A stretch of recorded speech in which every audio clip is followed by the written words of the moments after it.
Hey everybody, what's up? It's Booksy. Today is May 14th, Tuesday. We've had a really big week this week. First, we started the week with a pretty massive move all the way up from about 315 all the way up to about 550. And those moves that happened the first 2 days of this week are obviously very significant moves. The second move, it almost looks like a two-part, like 1, 2, like almost like the same distance. And they might be pretty close. The first one was a 97% move. The second one, I think, was over 100% by the end. And then we had a pretty major retracement. We gave up about 70% of that 100% and ended at 30% for the day. On the whole, there's only a couple of really things major to talk about. To start, volume's been really high in these pre-market and after-hour sessions. That's not very normal for AMC unless you're in the midst of a big run, but definitely gapping up 100% like we did today, you would expect to see some kind of a pullback. My target the day before was, that I thought before that after-hour session started that we would probably explore this region some. This area between about 550 to 650, if you look over on this left chart here, it's a pocket region right here that just really hasn't really been traded that much. So I thought it might be a natural place for us to come do some sideways action. And we did do a little bit of that, but we didn't quite get there to today. The rest of the action today really kind of sat up around 650, and that was where we had that gap up between after hours and pre-market.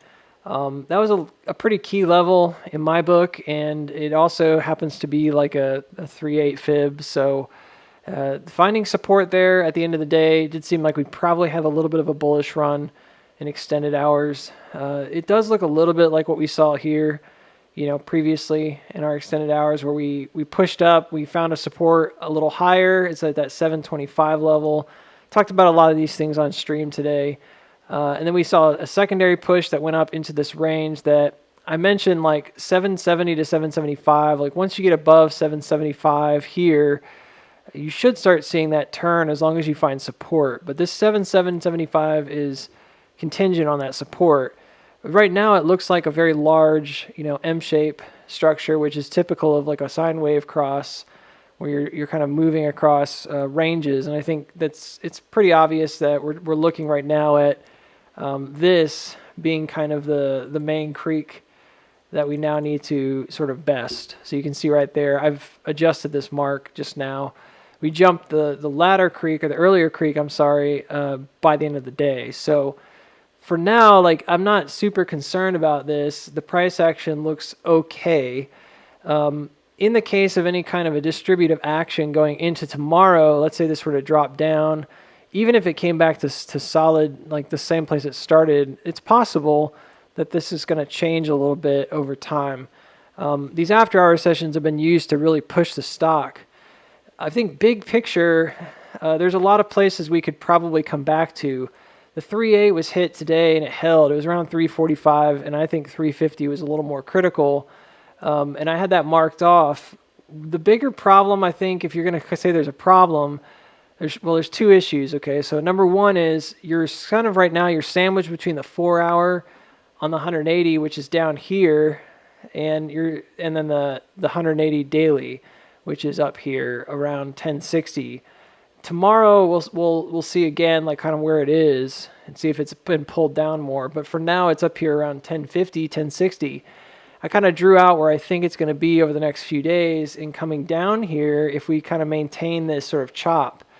I'm not anticipating that it has to be some kind of a massive wedge formation or anything like that, but it would make sense to me based on these targets that we have set up that you could get a push back to that moving average one more time, and then ultimately if the setup were to last until like Thursday or Friday, you might get a jump later in the week. The way this has been moving, it's so rapid, that I really feel the best way to go about this is to just use your kind of common sense guide. If you hit a bottom and you're making higher lows and you see the volume pick up, that's a good sign, And today we had some idea that there might be support here, but it was quickly kind of dashed on the rocks, and you really don't have much to go off of. And I told everyone on stream, like, I played from pre-earnings, like May 8th, and I got out right here, right under 10 for my calls. I'm not playing call options through all of this. So I got out and I re-entered down bottom today. And we'll see if that holds through tomorrow. And I hope it does. I think big picture, we've hit two of the targets that I wanted to hit. One was almost right on the dot, and that was at the 550 mark. The other one is very early. And that intersection happened a lot sooner than I thought it would. I thought it would be more towards the end of May, not middle of May, so about 2 weeks early. And that was the hit on $12. And both of those were targets that I had in mind, but I don't think that those are the highest target that might be hit. And one of the simplest ways to come up with a target here, in my opinion, and I think it works pretty well, is to use this particular mode as a method for measuring. It works really well. It typically is a very accurate target for this kind of a drop into a shallow S-curve. That initial drop often ends up being very similar to the breakout. And if it makes sense, then it even more so. And in this case, it does make sense. It goes back up to 15. It's very close to where that reverse split price started, which was just slightly above at like 1660. So all things considered, does that seem like that's a valid target to me? Yes. I think it's a reasonable target. I think it makes sense to kind of come back and retest this bottom and maybe push it a bit. But all things considered, when you look at the price action this morning, it really only made that extension. I mean, there's considerable volume, so it's hard to ignore that. It made a push against that resistance, but it only did that in the pre-market trading. And I find that to be a bit like annoying, I guess is the word. Like, you want to see it push resistance against that wall here. That's the previous floor, right? And ultimately, like, if this is what I think it is, as a shallow S-curve, this is only just the beginning. Once you work your way out above 11, you should have another push. And it makes sense because that's also where your daily moving average is. And you can see that previously, like, that daily moving average really is like a slingshot. I mean, if you can find your way above it and you don't reject, like what happened here, for example, in June of 2020, where it has this big push, but then it rejects and ultimately can't ever come across. It's very different than what you see in January, where you see that massive push. Our volume profile right now definitely suggests, and I don't have it on the screen, but it's massive, right? We've had, 100 million day. I think today, it was even more than yesterday. It was like 600 million or something ridiculous. I mean, just absurdly high volume. So I'm optimistic that we are in a more of a big run kind of situation. Long term, I know a lot of people are going to want these targets, so I'm going to give you my targets, okay? I think long term, if you're looking at the next few days or weeks, I think you could probably expect to see 16. And if we see 16, I think we're going to then come back down and kind of make a nest somehow across what I would say is the 180 daily moving average. I think that's going to happen in a similar manner to what happened back here in January. I think that's the breadth of the move. I don't think its intention is to necessarily go beyond, but if it did go beyond 16, I would say like 20 is probably where you're going to hit that first major creek. And ultimately, like, that is where you're going to have a jump. So I'm not convinced it's going to happen very, very soon. I think that there's another earnings coming up, as you all know, in August, and that may seem like it's so far off and we're moving so fast, like it can't possibly, nothing's going to slow it down, right? But that's not really the case. I think if we get to the target we need to get to, and we are able to get above that daily, then I think we're going to have a pullback and probably consolidate here. I'm not convinced that we're going to necessarily match my original target estimation, which was November 9th, the election, that has to happen in that time. But it really wouldn't surprise me if we got there around that time, or we were already kind of finishing that particular structure at that time. I mentioned this is a lot like a reversal of what we saw here, and I don't want to get into the nitty-gritty details of that right this second. I've done it in another video where I talked about ChargePoint and GME and AMC. And GME is making jumps too. It's got a very similar kind of problem right now, which is that it really needs to come back above this previous resistance, and we got kind of a double, push up through it. And right now, again, I'm not sure that we're gonna see this necessarily break down. You can see it's obviously come across again. It needs to find support here, if it's gonna continue. And we could talk about other things here. This is the 1 minute, but suffice to say, I said, if it didn't breach 55.70, if it wasn't able to do that, this was kind of my last bit during the stream. There's not really much to say that you can't come back down even as low as 38 here. And it's very similar for AMC. Like if it can't breach this region here, heading up towards $9, historically that's been a sticking point for us. So you might expect there to be a little bit of a supply wall there to try to keep an advancement. This is where we were way back in September. It's kind of the first major point of contention, and we've traded across it, but not really between 8.50 and 9. So that area might that's the reason why I'm kind of thinking we might end up with a sort of wraparound here, like to sort of trade that gap. And you can see the two high liquidity marks, one's at like 1040, the other's down here at 660. That makes sense. This is like a range. So you basically have a possibility here that you're going to see a sort of a sideways action up and down between these two pockets before an advancement. It's really common. And that's how you kind of trade out the middle. And ultimately, if you do find support around 8 or so, I think this is where you might get a jump. And I know I'm kind of estimating this, but there is a creek that began here. There's a double top here, and that gives you a line. I think that's where you're going to possibly, see the advancement, is that you need to jump that line. And ultimately, that could be where that daily 180 is. For example, if it's a little bit higher at that point, that could be where it is. So that would be logical, to think that this could happen this way. And build out to an advancement that could take you up to 15 or 16. Now from that point, you have to realize this is like a 1 minute chart I'm showing you right here. This is not a lot of time.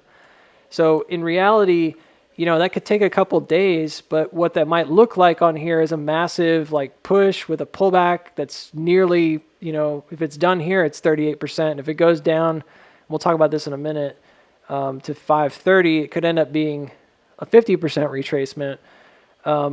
That could be the last kind of major leg where you get like a big push and then almost like a double top that pushes a little higher, and we might see something like a bigger pullback after that. That again gives you, I would say, like a room to sort of reaccumulate. And ultimately, this idea that I'm showing you right here is really stretched out. It could be much faster. As soon as we find support and we build support over this like $11 region, you're likely going to see, if you have strong support and it's an accumulative range, you're likely going to see an advancement. My thought is that, again, like I kind of feel like we're probably not going to do that until we get to that creek. And that creek that we're talking about right now is like, as the crow flies, like $20.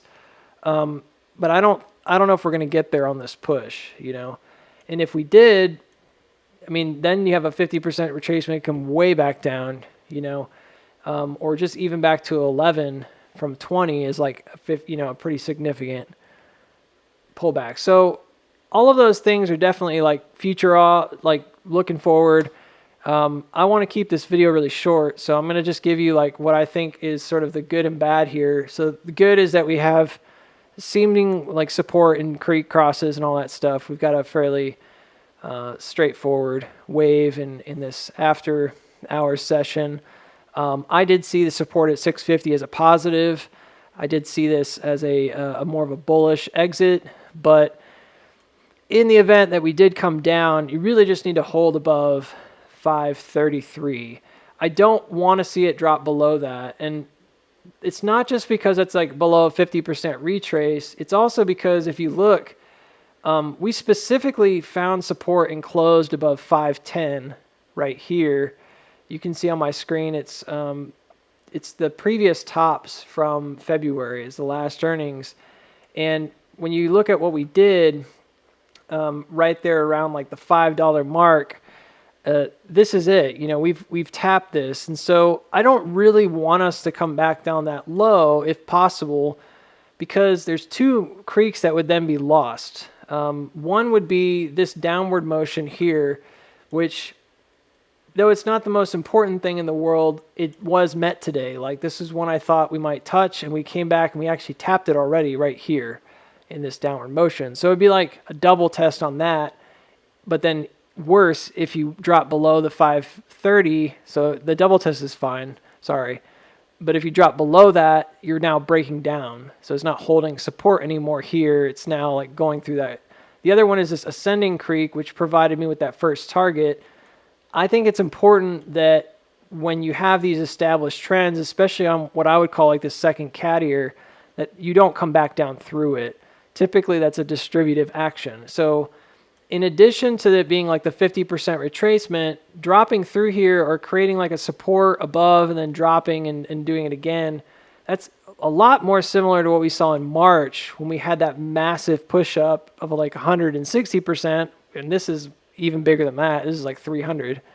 But then we had this kind of distributive action all the way back down. So I've got it in red here. It's not what I think is going to happen, but you have to know, like, if this were to occur and we came all the way back to 440, which isn't out of the realm of possibility, and we created like a distributive action underneath this, you've at that point gone past the point of return. You're now back in the previous range, and you're setting up to then drop. If you distribute right here along that 530, you're really setting up to drop at least down to 396, 397 again. And in my opinion, it's kind of like, well, at that point, you're now below this creek. I mean, there's just so many things that would then kind of fall apart. So I don't want to see it come beneath 533. And for the upside, I'd like to see it get above 9. That's pretty much the first big point in my mind. I think if we can get above 9, there's a decent chance that we're going to hit that daily again. Wherever we hit it, it's probably going to be around somewhere between like 10 and 1060 by the time we get back up here. And that's where you might see, again, another push down. And then I'd like to see it form out, another pullback that's a higher low, and then ultimately push out maybe by the end of the week. And then I think we can get that extension up to 16.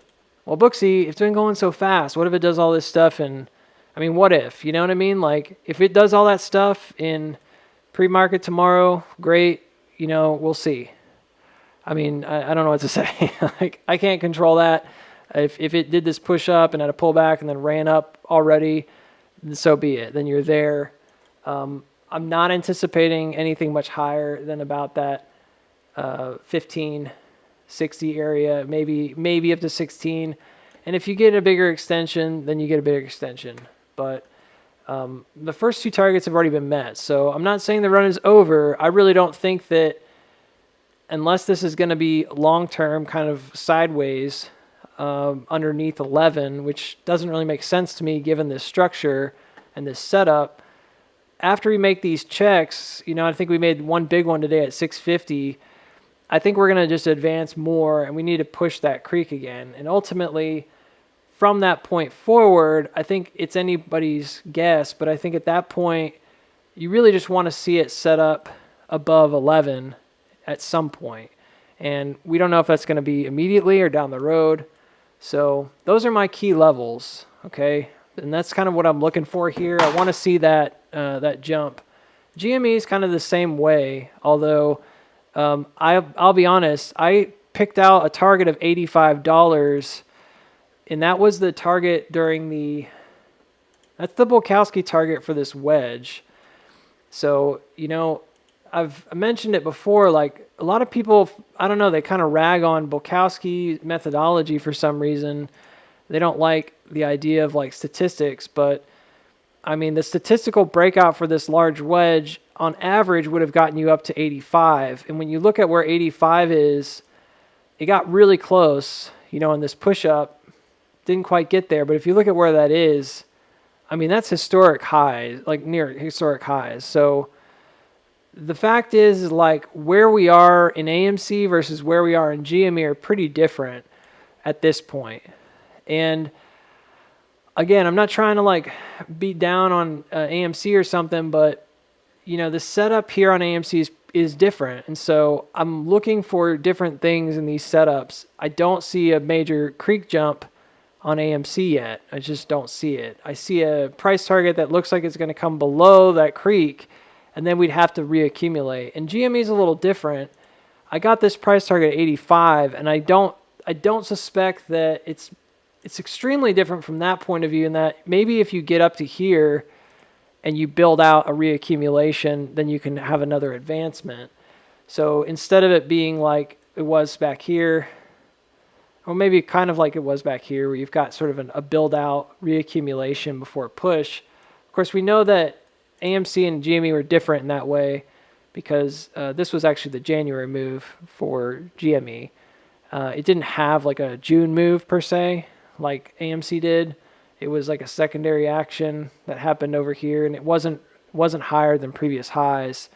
So nevertheless, in order for this to kind of advance, you would want to see it sort of build out a support probably around where I've got this box, which is around 57. I think if it can do that, you might have a chance for an advancement beyond. And I'm not positive that that's going to happen immediately by any means, but I think it's a possibility, So, yeah. So that's all I got for you. I will stream tomorrow morning. Hope you guys have a good night, and I'll talk to you later.